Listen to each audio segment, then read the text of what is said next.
Hey, good morning. Steve Zook here. Welcome back to Poke's Shoe Channel and the Guitar Letter System. Hey, I just want to do another video of this guitar. This is according to another another dealer that has one for sale. There's only two or three of these made. It's made in Japan. It's an older Epiphone. I don't know the exact year. I would guess somewhere in the 80s. Just incredible sounding guitar. What's really cool too is the action is low and it's got a lot of saddle left. So you actually, that shows a really good neck angle. It's aged really well. This guitar is very interesting, and I'm really hoping to match this up with somebody that can really put it to good use. And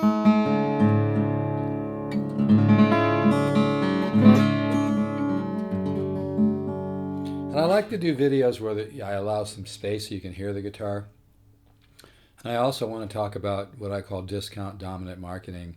I think everybody's a bit brainwashed, like we all like to get a great price and a great deal once in a while, but I think a lot of people miss out on a lifelong friend, a lifelong guitar, a very special instrument, because they're thinking, well, if I don't get like a killer, cheap garage sale, guy was an idiot price, I'm not getting a good deal. But I'll tell you, man, it's not always the best thing to do to always look for the cheapest price, especially if it's a super rare guitar where maybe only two or three of them were made like this one. But yeah, and what's really cool, this has got like wood binding on it. And like I said, there's lots of saddle left. And the color is just drop dead gorgeous. Kind of an antique sunburst.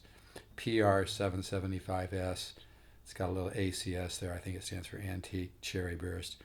The finish is just incredible on this guitar. And like I said, the action is very low. Now I'm going to be 71 on the 16th of this month. I've had a lot of guitars come through my hands since I've been playing, and been buying and selling since I was about 21. So I've got 40, 50 years of buying and selling. I've had a lot of guitars come through my hands and ears. I've never heard a guitar like this. This guitar kind of reminds me of a really good Martin D35, but with much, much, much better overtones and more a broader bandwidth of orchestral tone. And I'd really like to see this go to somebody that really understands that, somebody that understands that you can't always, you can pass up any guitar you want to pass up on, but if you don't buy a guitar just because you're not stealing it, I'd like to see this go to this is going to be a very difficult guitar for me to sell, and that's not bullshit. It's just an incredible instrument.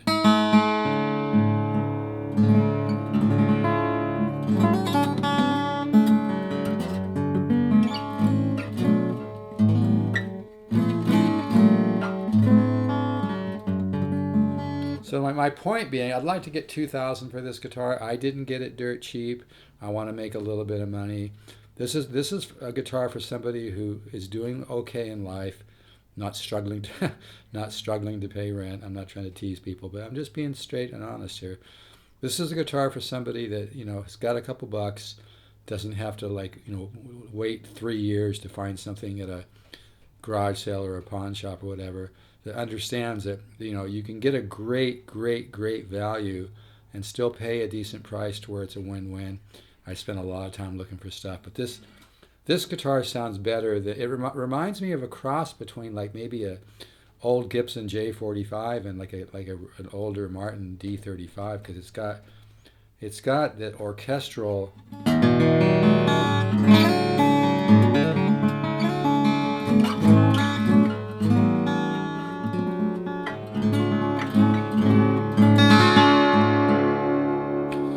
It's got that overtone that you don't hear it, but it's got that overtone like the made in Japan guitars, but it's also got that kind of roundness like an old Gibson. I guess you have to have a lot of experience to understand what I'm saying right now. But those that have an old Gibson or have played an old Gibson, this guitar's got that old Gibson sound.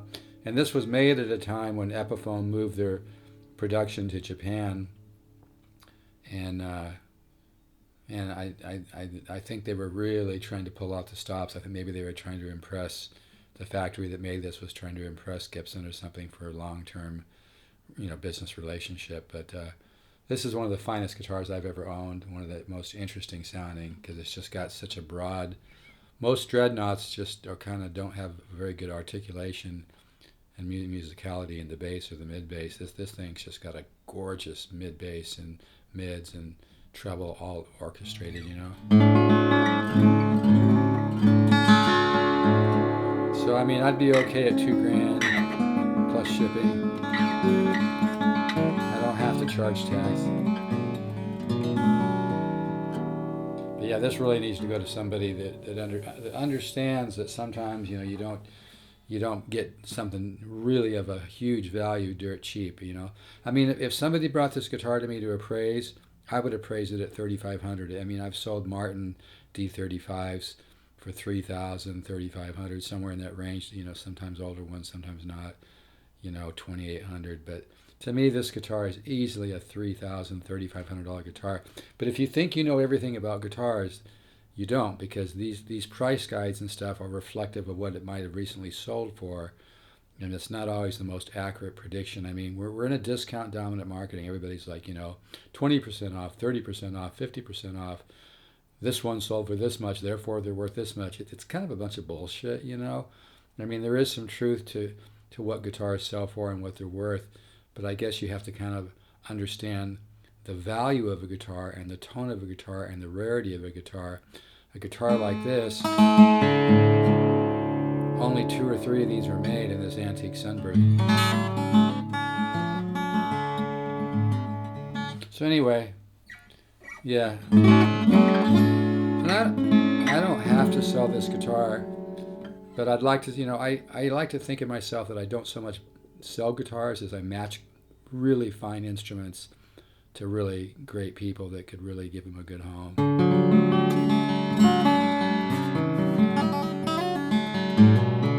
But yeah, this guitar, it's got that old Gibson sound. I think whoever made this had a lot of background, maybe making violins, upright basses, cellos.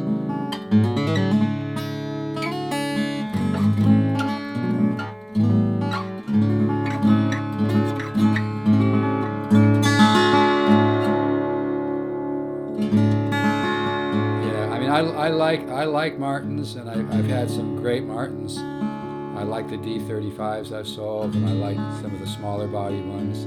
I had I think one of the New York ones. But they don't have the overtones that this has, and they didn't have the bloom and the kind of, like I said, the kind of J45 Gibson kind of roundness. But this guitar even has more tone than a great J45. J45s tend to be a little too laid back, although it's a beautiful tone. This guitar's got that magic mid-range, mid-bass, slightly laid back, but yet it just still blooms.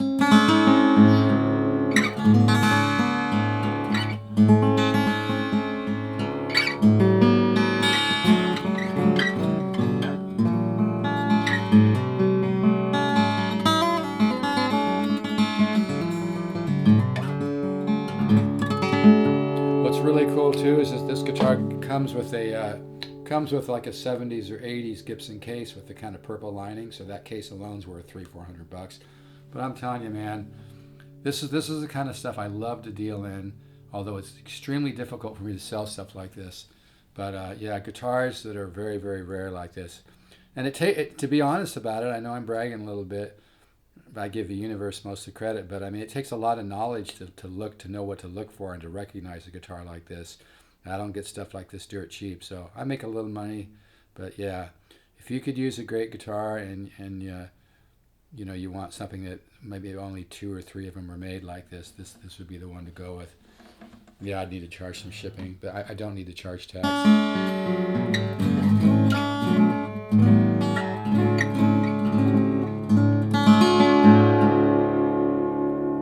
It's got that growl.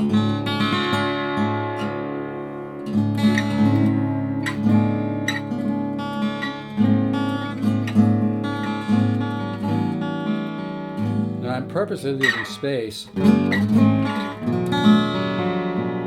you can hear this thing.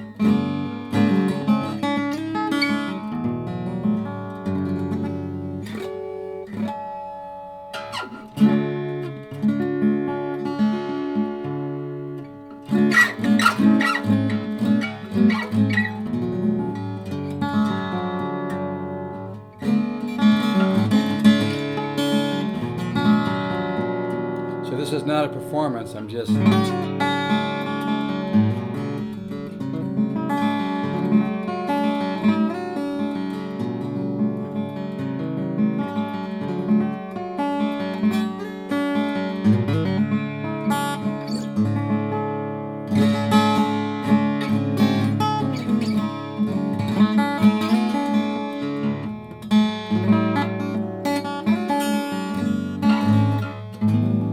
But anyway, yeah, made in Japan, probably in the 80s or early 90s. Made in, I think, the Matsumoto factory. I may not be saying that right. But yeah, it's incredible because when you see an older guitar, an older guitar that's, 30, 40 years old, but also has a lot of saddle, then that means that the neck angle is still really good. This has got low action, but it's got plenty of saddle left, so pretty impressive. One of the most impressive guitars I've ever had. And that's not bullshit. It's really, and the color is just absolutely drop dead gorgeous. I love this kind of darker antique cherry burst. Yeah, this is an amazing guitar.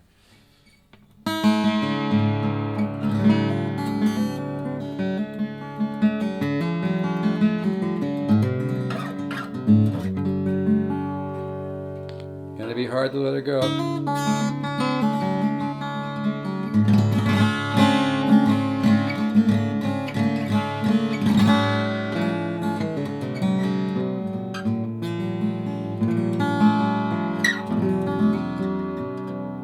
And you can play this guitar soft and it still rings out with the overtone series. I think the thing about this guitar though, it's got that aged Gibson beautiful tone. It's so hard to explain.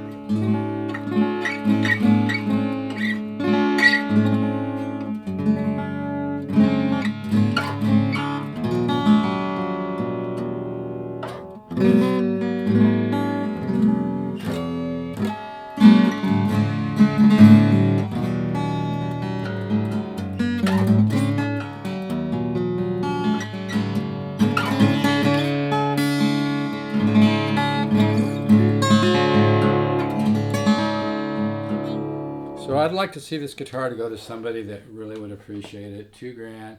I don't want to argue about price on this. This guitar is so rare. You could walk into a guitar store and play all kinds of stuff. But again, I like to make the point. I think everybody's been brainwashed by this discount. I'm the one that came up with this term, by the way, too. I've never seen anybody else say it. I know, I'm patting myself on the back. But discount dominant marketing, we've all been brainwashed. 50% off, 40% off. But I've bought a lot of guitars in my life that were just incredible, rare instruments that really had the magic mojo. And most of them have gone up in value, So you can't always steal everything. I mean, to me, this is a $3,000 guitar, easy. But I'm okay at a couple grand plus shipping. I do not need to charge tax. But this is a very rare guitar. I wish everybody could play this guitar. I wish everybody that watches the video could play this and listen to it, just to get a feel for it. I've never heard a guitar like this. Most of the dreads are kind of dominated by the bass, and the bass creates phase cancellation problems. They don't. Most bigger dreads like this do not have the orchestral. They don't have the orchestral overture, the orchestral balance, the orchestral presentation, that orchestral bloom, that kind of crystalline. Like there's definition, but there's a lot of air in the notes and a bloom and a natural reverb. There's a natural reverb that kind of blooms. This is an unfucking believable guitar.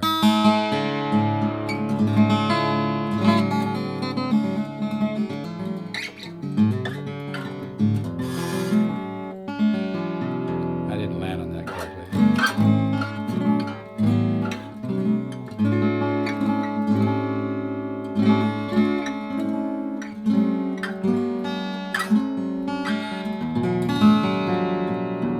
I think somebody's going to fall in love with this and hear it.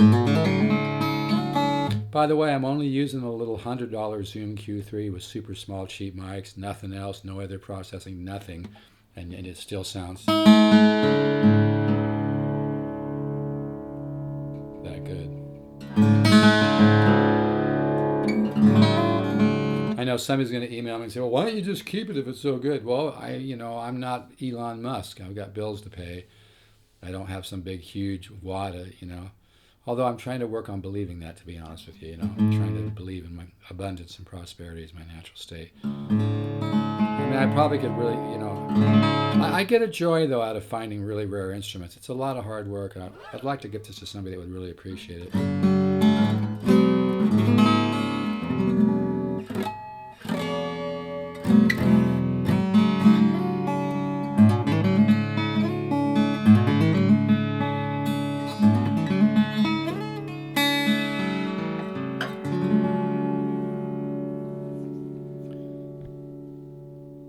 stevezook7@yahoo.com. That's number 7 not spelled out. Or pokesue@gmail.com, or text me 714-548-0385. Take care. Let's all stay positive. Let's stay positive. No matter what you're going through right now, you can spin it. Just stay positive, trust the universe. Abundance and prosperity, miracles is my natural state.